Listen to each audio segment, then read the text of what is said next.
everybody. Welcome to the Act of Love Adoptions podcast. I am Alyssa and joined by my mom, Heidi. And we have Phillip Enkey, who is an adoptee and a songwriter. And he came on here to share his story with us. Yeah. Thank you for coming. Thanks for having me. I love what you guys are doing. I think this is so cool and really beautiful. And I understand you told me Alyssa's your daughter. Yes. So I've adopted 4 times. Yeah. Wow. My oldest. Thank you. No, I say thank you. So how I became a mother. So there's not anything to thank me for. It was a gift. It's really cool. We need more people with that kind of love. Yeah. Well, I would take more. Yes, you would. I would if I had the time and stuff. But now I'm too old, so they have to start having kids. Well, it's great to be here with you, and I hope that something I share can be helpful or contribute. Oh, always, yes. Yeah. I mean, we're looking to branch out wherever and to get the story out there that there's a positiveness with adoption, not just all the negatives. There's a lot of negativity around adoption these days.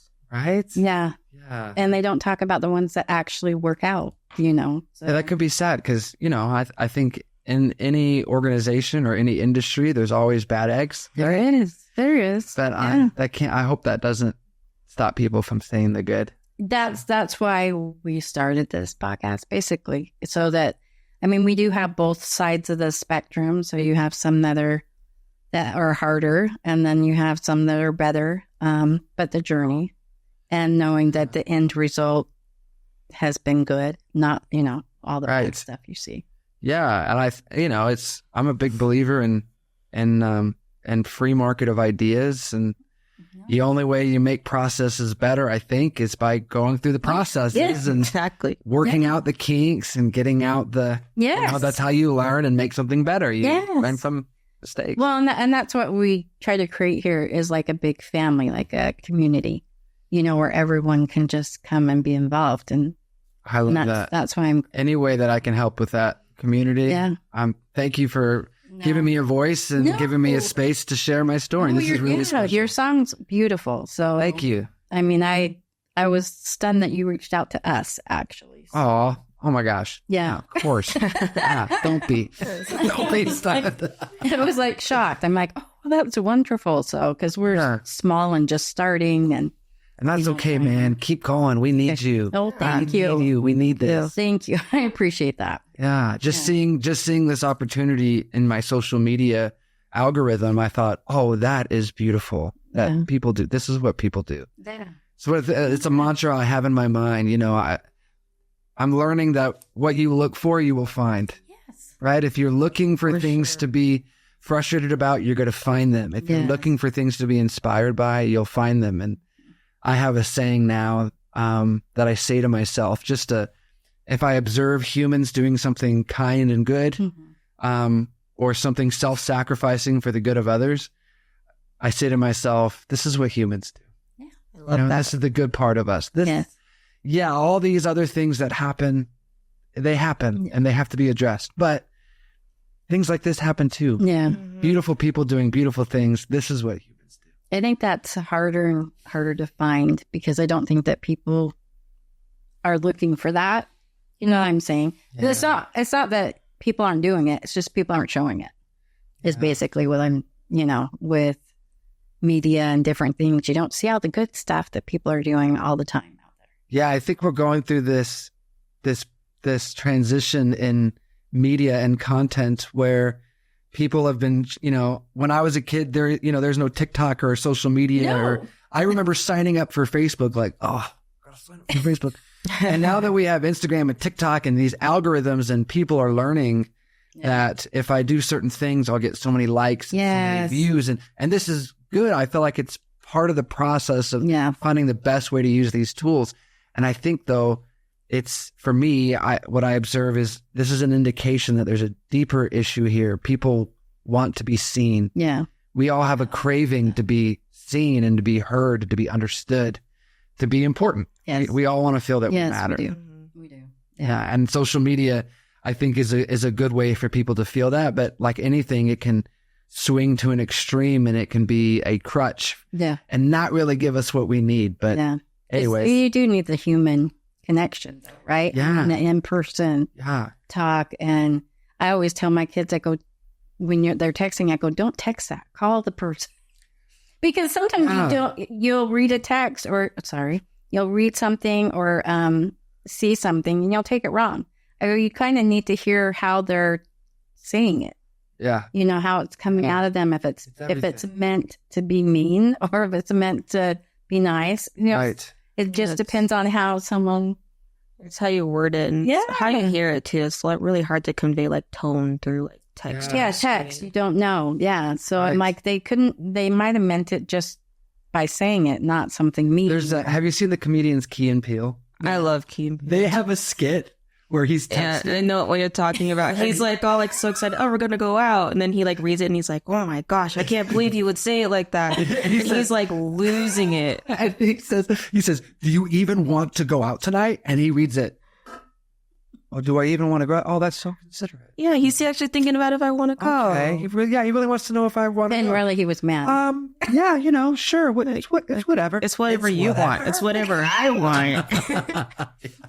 I didn't even see that. You'll have to watch it. It's so good. And it's perfect. It's exactly how it is when you're texting people sometimes. I don't know how it is with copyright laws, but if Nick can edit that clip in, that would be great, right? Okay. I'll have to see if I can find it because I do the edit. Once it leaves here, then I do the video editing. Yeah, see it too. We should put that in there because it's so fun. She helps me. I don't know how those rules work, but we'll have to see. We'll have to look into that. So it'd be so good. But yeah, so I was adopted when I was 2. We were in a car accident, me and 2 of my brothers, and my mom was driving, and a truck. We were going over a bridge in North Carolina. I'm from North Carolina, and a truck pulling construction equipment had stalled on the bridge and couldn't move. And there was like an overpass. And when you get over that, you kind of don't have time to respond. And there was a car in front of my mom that swerved out of the way just in time. And she just plowed into it. And she died. She died. And my little brother Grady had severe brain damage. And yeah, it turned our world upside down. I was 19 months old when I was in that car accident. Wow. And then it was me and my brothers and our dad. Oh. And our dad remarried. And this woman's name, she's an angel. Her name's Charlene. She's my mom. She adopted me. Mm-hmm. And my brothers. And it's a whole new world. My mom and my dad are originally from Oklahoma. We were in North Carolina because they were Marines. Okay. Okay. And so when my dad married a local woman, we stayed. Okay. So all of the family that I knew was in Oklahoma, or that our family was close with, was in Oklahoma. Yeah. And so we stayed, and my dad worked, and so he was gone. And so now I was with this new woman. Yeah. Who was my mom. And she already had a daughter. Okay. Scarlett, my big sister. She's an amazing human. And it's just, there's been a lot of growing pains and a lot of learning, right? Like, there's no handbook. No, there is not. I just kind of figure it out as you go. No, there is not. And we're learning more about, all this science and research about the importance of the adolescence, the small brain growing in those formative years of 0 to 6 and healthy attachments and connections. And I am not an expert on those things, but I've been trying to learn as much as I can. Yeah.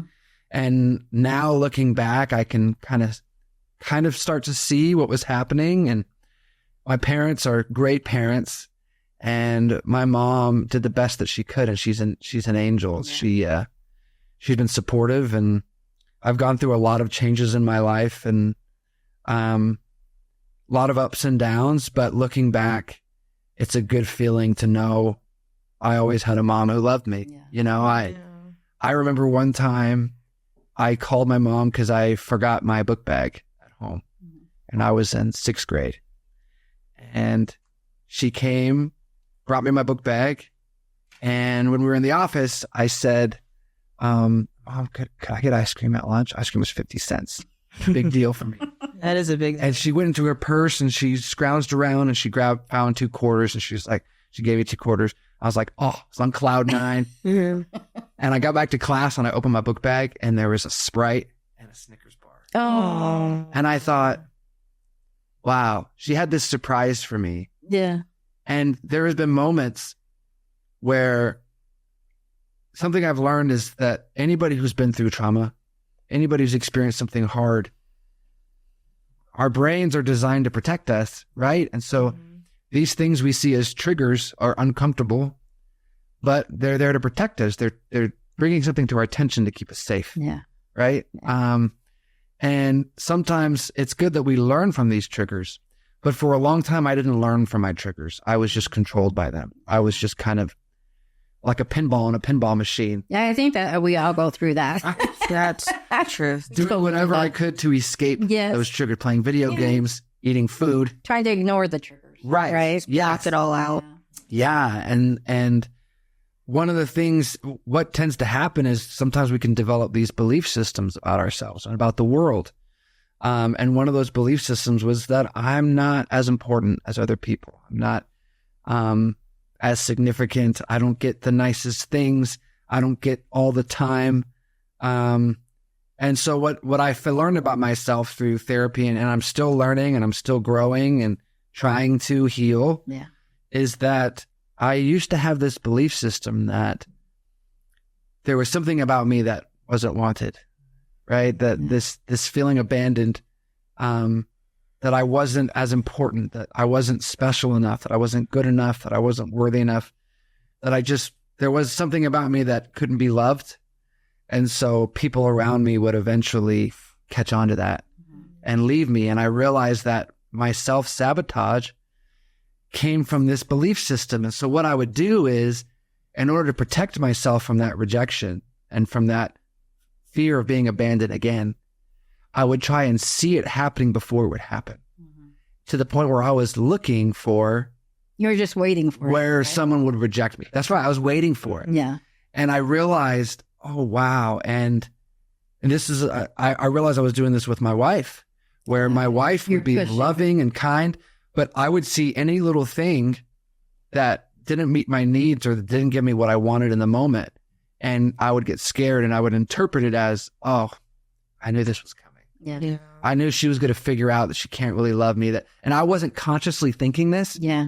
But through therapy and writing, I've realized this was a pattern happening in my mind, and learning to find peace and to be still and to meet my own needs and to love myself. And I really struggled with that, Heidi and Alyssa, because when everything around you in the world tells you that there's something about you that's not worthy or clean or important, it's hard to believe it yourself. Yeah. Right? Yeah.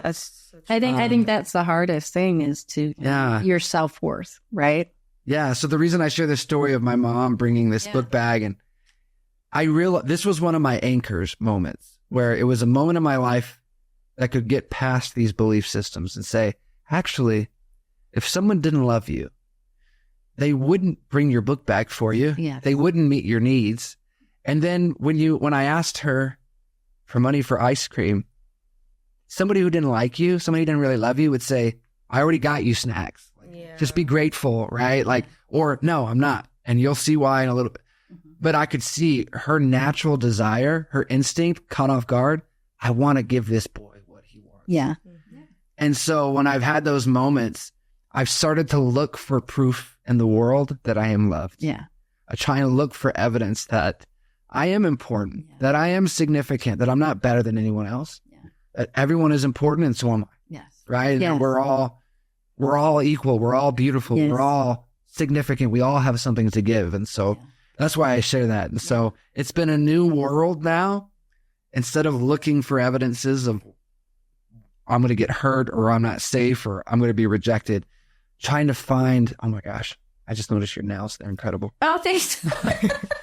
Thank you. Trying to find proof that I am loved. And now that that's something I'm looking for, I'm finding it everywhere. Yes. You know, because what you look for, you'll find it. You will. Yeah. It's the energy you put out, right? Yeah. It comes back to you. So, and I think that you hit the nail on the head when you go through therapy and you start looking at what you're actually driving to bring to you, right? Yeah. When you're like feeling like they don't love me, they don't do this. And sometimes you gravitate those people to you that are going to naturally reject you and push away the ones that ultimately do love you once they're in your life. Yeah. And you're right, Heidi, because I've noticed this in my 5-year-old daughter. And, you know, kids, they absorb the energy around them. They duplicate what they see. Yes. They replicate what they see. And I've noticed my 5-year-old daughter, there's moments where she is so needy and so insecure and emotional that my natural instincts are going to go, well, I can help you put your shoe on. Like, why are you making this a big deal? Yeah. But then I realize, oh my gosh, she learned this from me. Yeah. That's she was a scary She learned this from me. And so now trying to break these trends, these habits, and reinforce safety and reinforce love. Yeah. And I think that's I think that's so beautiful, because as much as humans hurt each other, humans heal each other. Yes. You know? And that gives me hope. Yes. Well, that's one thing we always have to have is hope.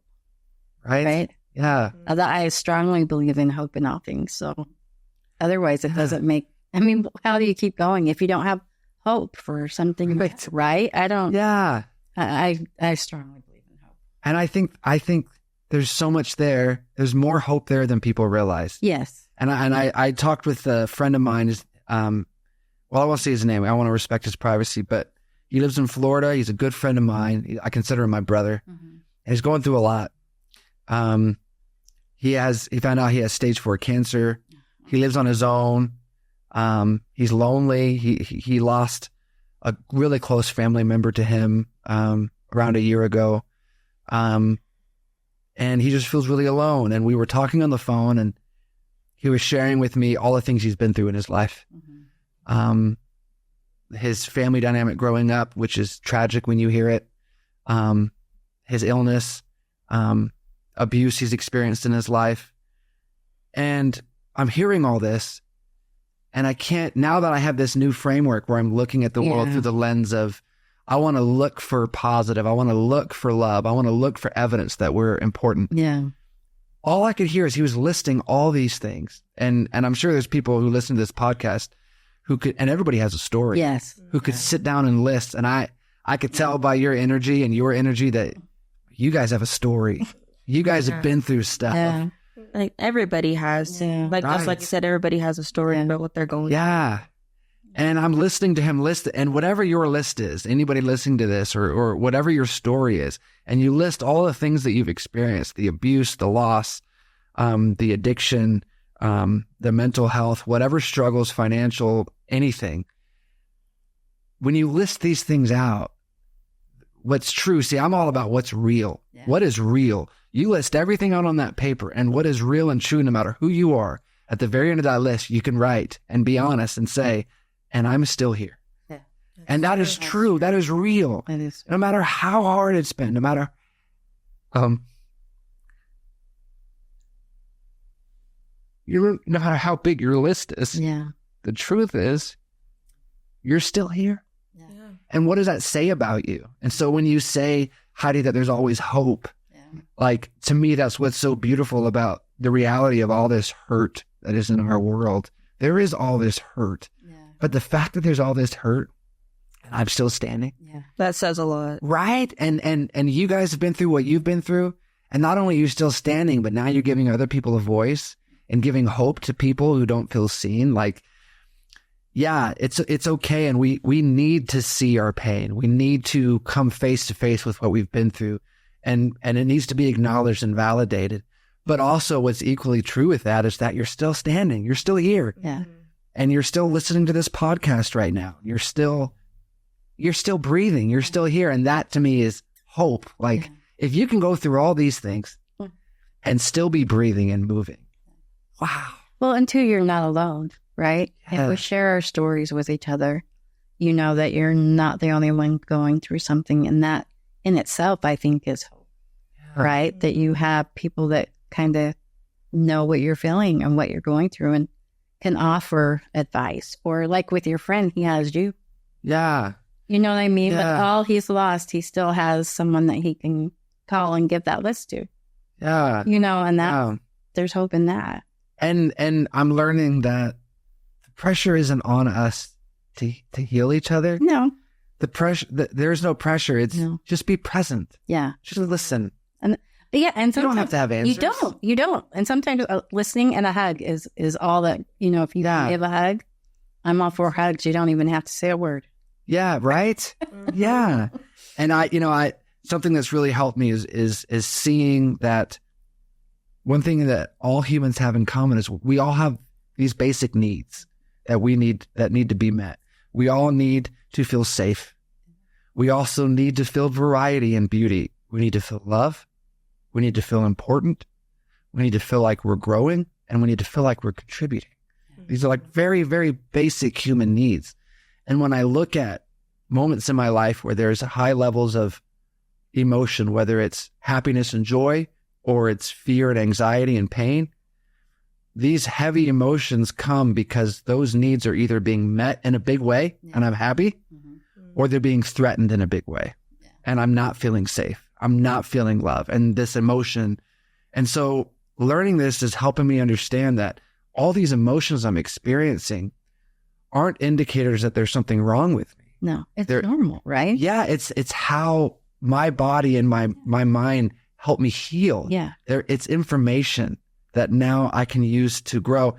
And for a long time, I had bitterness in my heart to my adopted mom, to Charlene, to my mom. And I thought I would look back through the lens of what didn't I get? What time didn't she give me? What experiences didn't I have? And what affection did I not receive?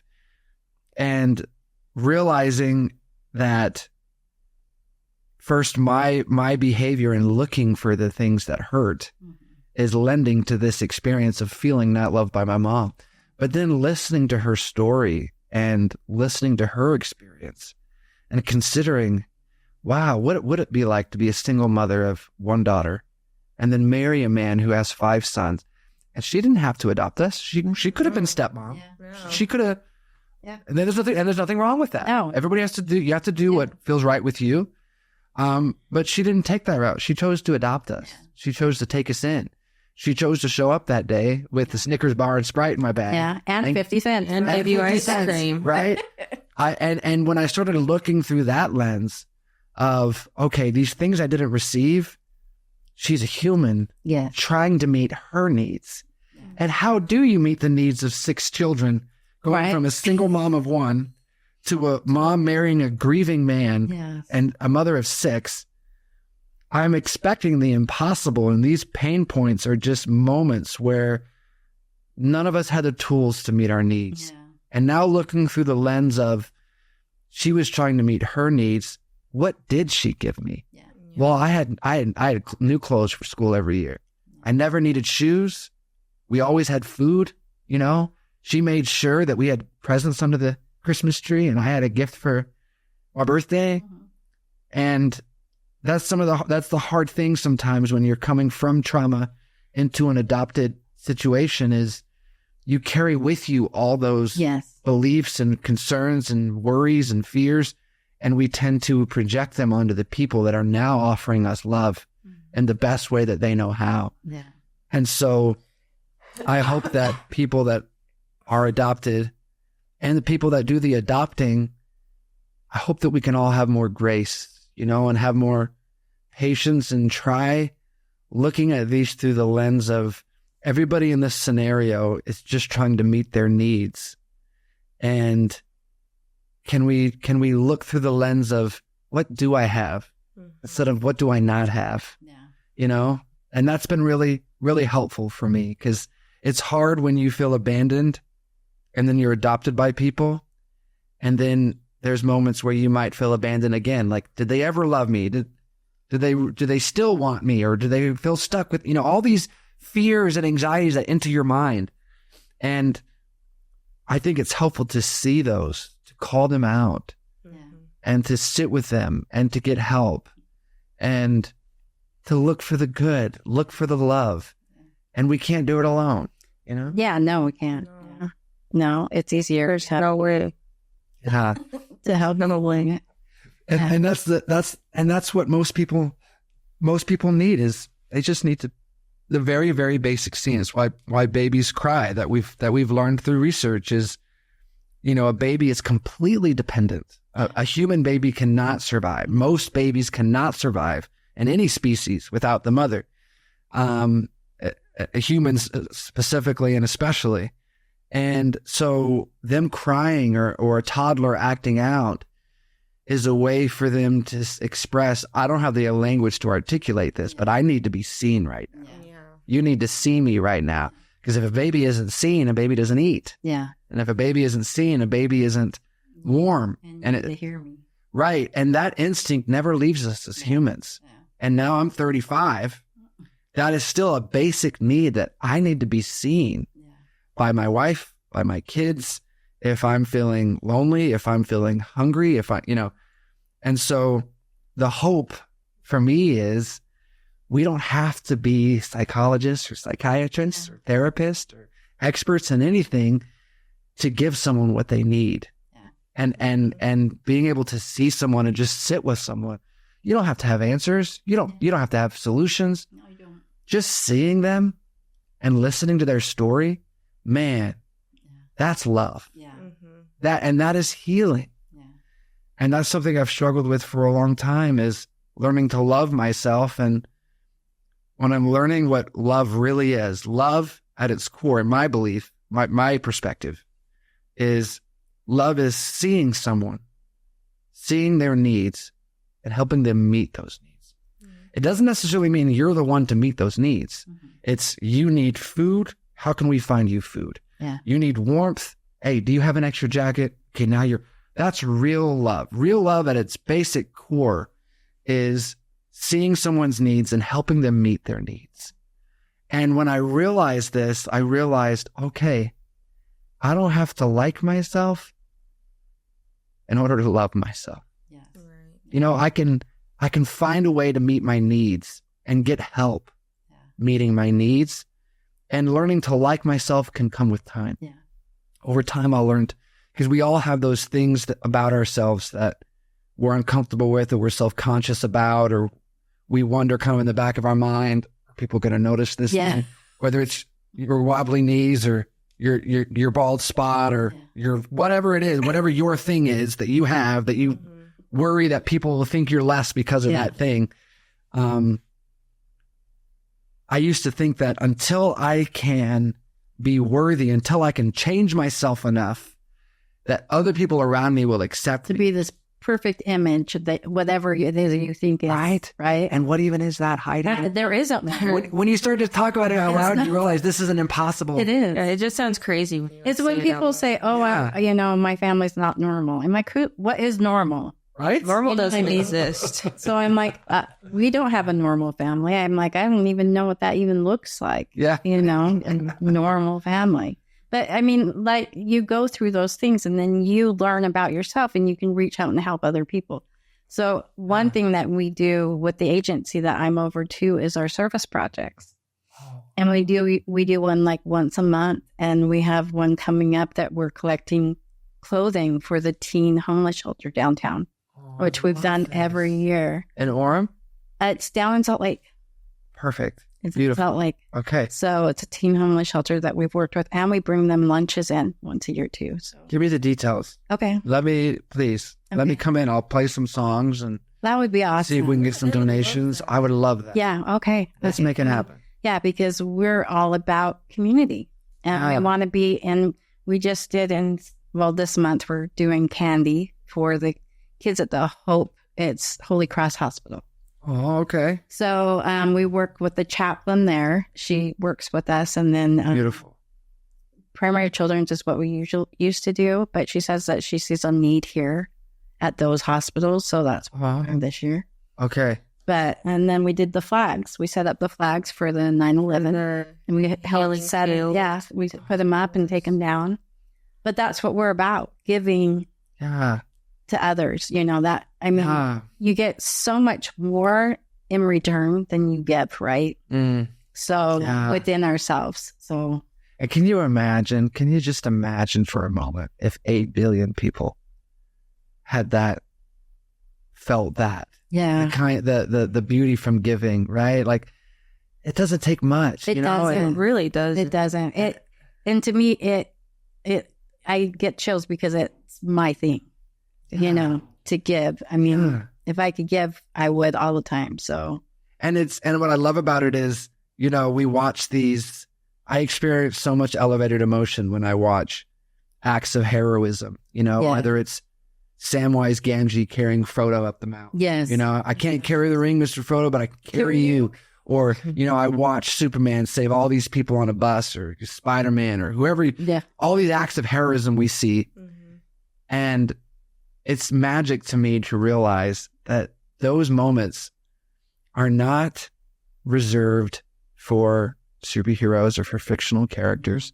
I think all of us have experienced that moment where we felt so alone, so unworthy, or so not significant, that just someone stopping to say hi, or just someone smiling, has been like turning on a light in the dark. Yeah. And it just, I'm sure you can remember a moment like that.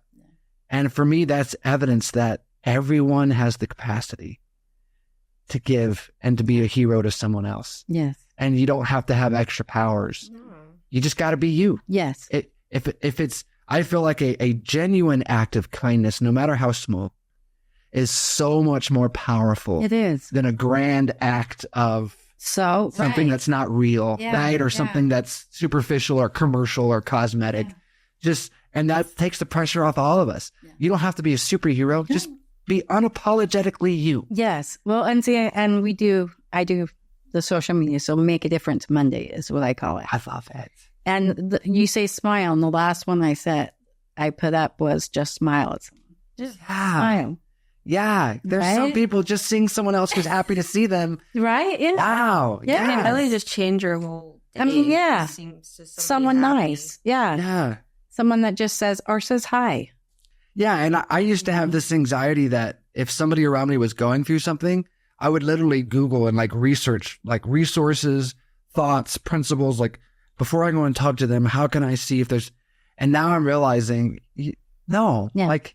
it's okay to not have answers, to not know what to say, not know what to do. It's okay to say, I've never been through what you've been through. Yeah. I wish I had insight for you.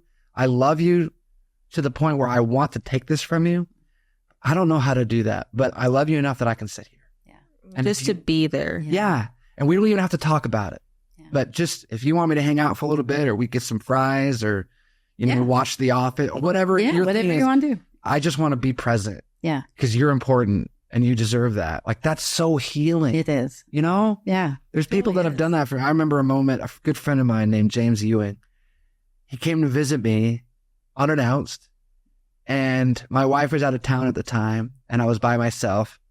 And he came into my room and just sat with me. And I was going through a lot. And he didn't offer any amazing, life-changing spiritual advice. He was just there. Yeah. He was just there. And that meant so much. Yeah. And it just got me to the next day, Yes. And sometimes that's what we need to be, that help to get someone through the next day, right? Yeah. It's a lot of work. I mean, to work on yourself. I mean, because I remember when I had the 4 kids and I was trying to figure out me, because I got married at 18 and we started adopting. I had 4 kids in 5 years. So that's a lot. Yes. So her and her sister are biological siblings, and they're just 10.5 months apart. Oh, okay. So, super cool. And then what's your sister's name? Can I ask? Is that okay to ask? Oh yeah, Kendra. She's been on here. Okay, cool. Yeah. Alyssa and Kendra. Yeah. Cool. And then I have a Christopher and a Zachary. This is my youngest, but I started at 24, was done at 29. Wow. Yes, it was. Okay. I had a perm I'm just saying that. The only way to do it. I love it. I don't know how I look back on those years. I'm like, I don't know how I survived, but I did. But trying to find who I was in the midst of that, because I didn't. And so I always tell my kids now, I'm like, I'm sorry. I'm sorry for growing pains. And if I messed you up, I'll pay for counseling, because I think that's kind of just, we do the best we can, and I'm not going to say that I was perfect, because I know I'm not. Sure. I love them with all my heart. And that's what I can give them. And I can apologize for the other stuff where I fell short, but I think that's parenting in general, whether it's, biological or adoption or whatever. I think as parents, we just go through that. Right. It's this idea of, for me, it's like, imagine a scenario where an English woman adopts a Vietnamese boy that doesn't speak English. Yeah. And her husband speaks Italian and doesn't speak English. Mm-hmm. And they adopt a daughter that speaks French. And you have all these people in this home trying to make it work, and they all speak different languages. Yes. And imagine the type of growing pains that you would experience in that type of scenario. Yeah. Just trying to figure out what shirt they want to wear or what cereal they like. You're going to have to go through a lot of hoops just for basic communication. Yeah. And if we look at things honestly and in reality, that's actually what I believe is happening in every family. Yeah. Every human has different values and different emotional needs that are at a different level for them. It's totally true. And kids don't have the language to communicate. And let's be honest, me as an adult, my oldest is 12. I haven't had the tools to communicate my own needs, let alone to interpret my 12-year-old's needs. Yeah. We're all speaking so many different languages that it's counterproductive to guilt and to shame and to worry. What is productive is to work through it and to say, okay, I didn't know that. Yeah. Okay, thank you for that new information. Mm-hmm. And the only way, a tool that I was given by my friend Stephen Nibley, he said, one way to heal from events in the past is to say, if I knew then what I knew now, how would I handle it differently? Yeah. And if I had this information then, I know now that I would do it differently. And moving forward in situations like this, now I have better understanding and I can act differently now. Yeah. And have a different outcome. And that gives me peace. And so when I make mistakes and when I mess up and I hurt someone's feelings, my intent isn't to defend myself. It's to say sorry. Right? I'm sorry. Help me understand. Okay. And now that I have that information, I hope you can feel safe moving forward, that now I can handle this differently the next time. Yeah. And that's all we can do. No, and that's a growing thing on you, because I do that now too. And I think that's something that we all need to learn is that they still all live at home. So we have 6 adults under one roof. Beautiful. And it's not a big home, but that we make it work. I'm like, it's incredible. Yes. Because they're all so different personalities. Yeah. So we have such different personalities under one roof, and nobody's killed each other. So hey. We're still here. We're still here. That's it. It is. We're still here. And we all love each other. You know what I mean? So it work. You make it work. It works. Yes. That's beautiful. But I like it. I told them they could stay as long as they want. Yeah. I think they took that for. Well, I'm getting to that phase too where I told my wife, now that our daughter's 12, she turns 13 in December. My daughter, Callista, she's so sweet, so special. Love that name, Dan. Thank you. My mom heard that. My wife heard that name. Yeah. And loved it. And then I loved it when I heard it. Thinking about Callista growing up, and she just started junior high.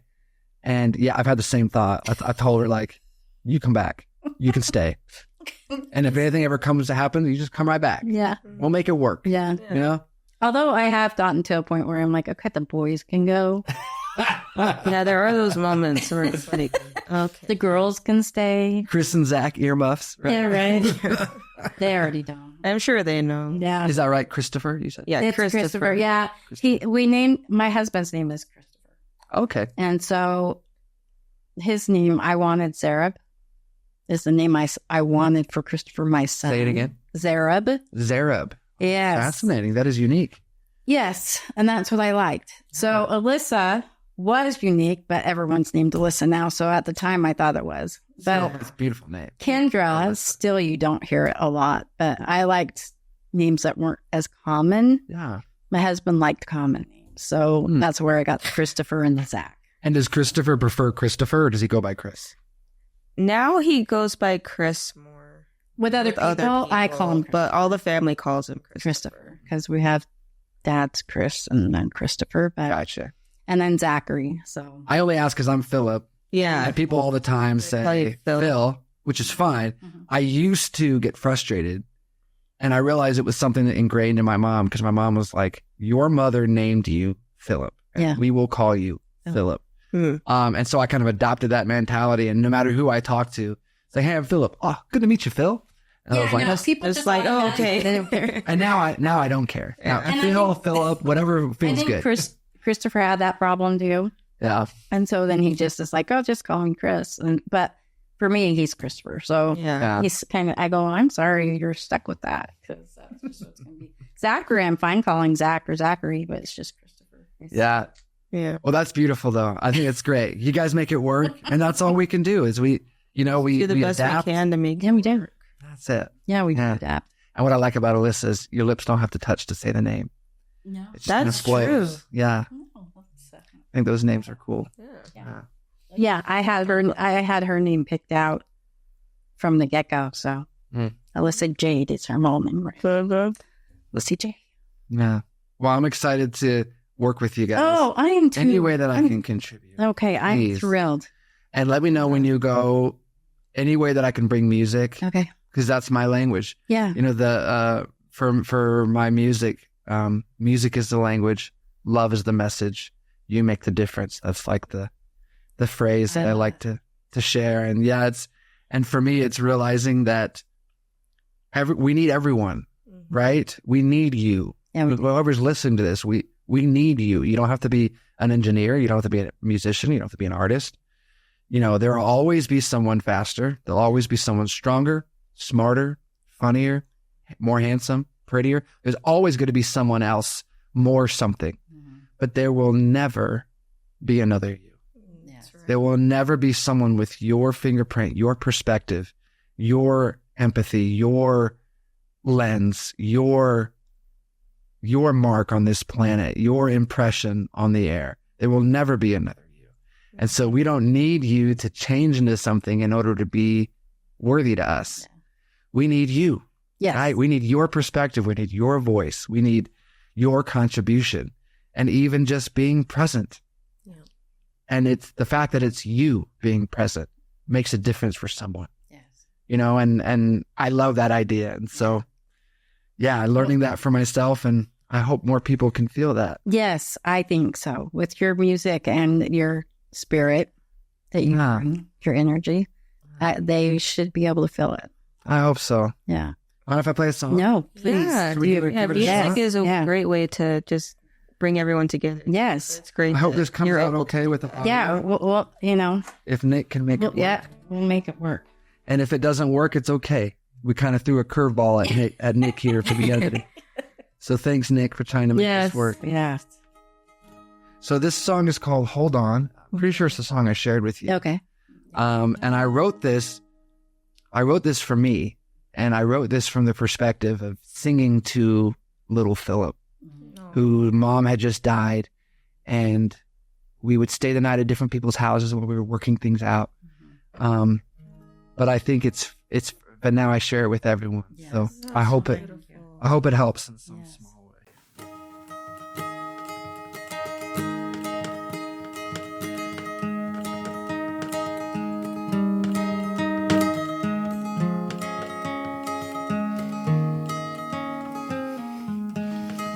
It's alright, you're okay, and it's gonna be just fine. Let the light from the day give you the strength to rise. Hey, you know you don't have to have answers all the time. Just hold on one more night.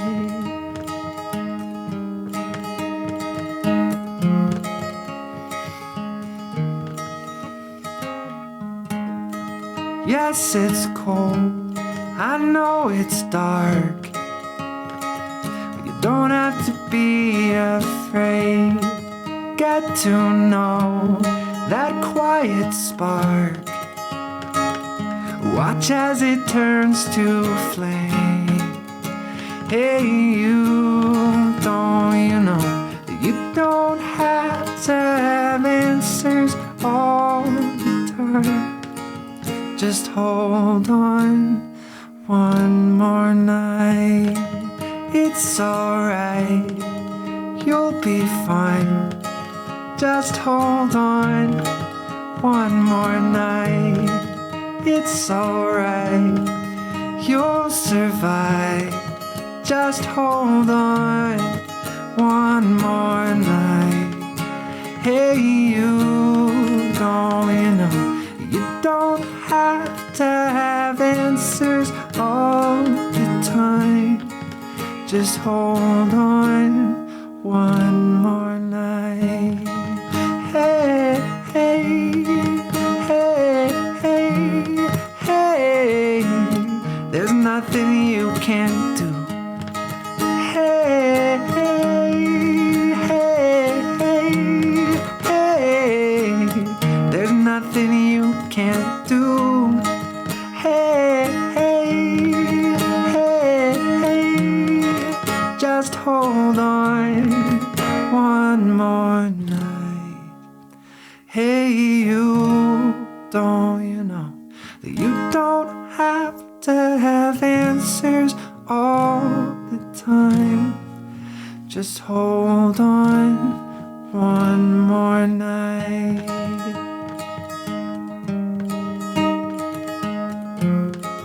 Just hold on one more night.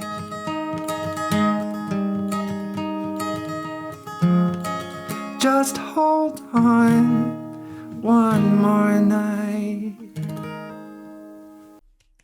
That's beautiful. Thank you. I love that song. Thanks for letting me share it. Oh, no, I love it. For sharing. And you have Yeah. a beautiful voice.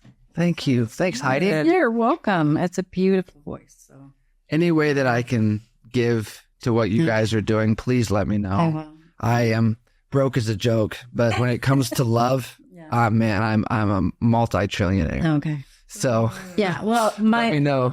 I have to also say, my mother is the founder of the agency. Oh, cool. Yeah, they come. Okay. And so there's 10 of us total. So she's adopted 8 out of the 10. So if you saw a family picture, you would die. But yeah, so there's a lot of us. But she's like, she heard your song and she's like, will he write us a song? I'd love to. Could you really? Of course. You could. Yes, let's do it. Okay. I want to sit down with Kathy and Okay. kind of feel her energy. She would love that. She would. Hear her story. Oh, and she's got a lot to talk about. So let's do it. because we've been open for how long now? 30 years. I also have songs I've written Okay. that if she wants to hear and use them for your organization, please. Oh, really? It is my sacred dream.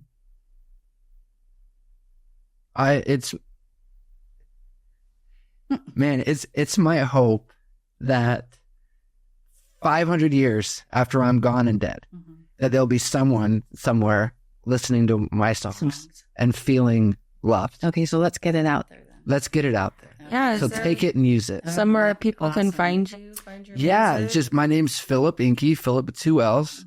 Enkey is spelled Enkey. Just Google my name. I'll put it on. I'll attach it to You can go to philipenkey.com. Anywhere you listen to music, Spotify, Apple, Yeah. YouTube, Amazon, iHeartRadio. Yeah. It's everywhere. It's free. You can listen to it all free online. Yes, we'll put a link to it too. Yeah. So that they can get to it. Yeah. And please reach out. You know, I think I follow you now on Amazon. great. I follow you guys on Instagram. Perfect. Go to Instagram and stuff. My motto, my mantra for my music is if no one else loves you, I do. So if you're listening to this and you're having a hard time, please reach out, send me a DM, send a message, an email, text. My phone number is on Google. Okay. Oh, wow. It's how I make a living. I have a music business, so I play weddings and festivals and stuff. So they can get a hold of you. But yeah, please reach out. And I love what you guys are doing. Thank you. Thank you, Kathy. And thank you, Heidi. And man, there's a lot to all this. Yes. Nothing's black and white. It's not all great, all bad, all perfect, all flawed. It's just a lot. It's a mesh of humanity. It is. It is. There's a lot in between there. So tons of stories. I think about your service that you guys are providing, and I wrote a song recently called "If No One Else Loves You, I Do." Yes. And I feel like it might be a good fit for what you guys do. But I'd be happy to write something new and whatever. Oh, you know what? I'm gonna get on the phone with my mom and I'll have her. Let's do it. I'd love to meet Kathy. Sounds like an amazing human. She is. Brilliant. She is. My sister calls her, wasn't she the Godfather of Draper? Yeah, the Godfather of Utah. She knows everybody. She's got connections everywhere. She's all over the place. Sounds like a powerful person. I love it. We need more of those powerful people for good. We're firm believers in adoption, obviously, because it runs in our family, and some of my adopted siblings have adopted also. So it's a family affair. I mean, close to our heart. So and then I kicked both my daughters work for the agency now too. So I'm carry on the tradition. It's keep it going. Part of us. So we love it. Thank you. Yes, thank you. Thank you, Heidi. I don't know everything you've been through, but thank you for being you. Oh, well, thank you. And thank you, Alyssa, for sharing your light and being here. And man, yes, you guys are leaders. We need you. No, we appreciate that. Yeah, and we also need people like you who are just willing to just be there and listen and unconditional love. Yeah, right. That's what we need. So much. We need, especially right now. Yes, there's so much. Right. Okay, so I'm gonna have her close it out. Yeah. Well, thank you so much to Phillip, and be sure to check him out, listen to all his music and that beautiful song he just played for us. Yes. And you're welcome back to any time if you want to just hang out, just chat, just play more songs. We love that. Man, don't tempt me with a good time, Alyssa. You let me know. Definitely. You let me know how I can contribute and be present. Okay. This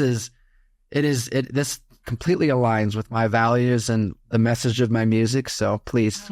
Yeah. I think we just had a match made in heaven. Right? Yeah.